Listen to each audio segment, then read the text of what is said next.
Bienvenue dans ce chapitre qui va vous expliquer le principe du partage du pot au poker Texas Hold'em.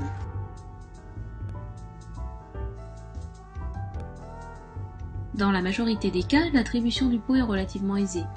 Lorsqu'un joueur oblige les autres à se coucher, par exemple,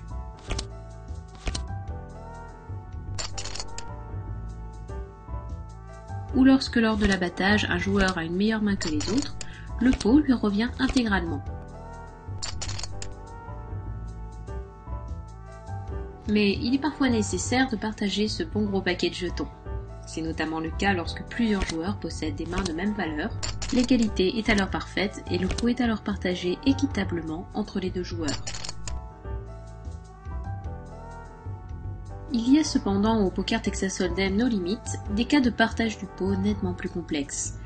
Ils sont certes peu fréquents, mais autant ne pas être surpris quand la situation se présentera.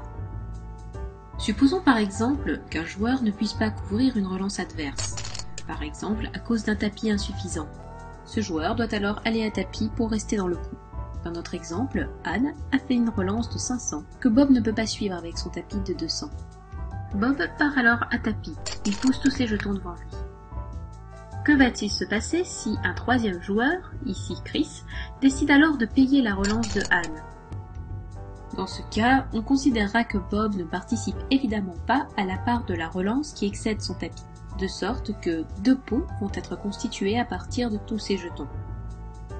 Le premier pot, dit le pot principal,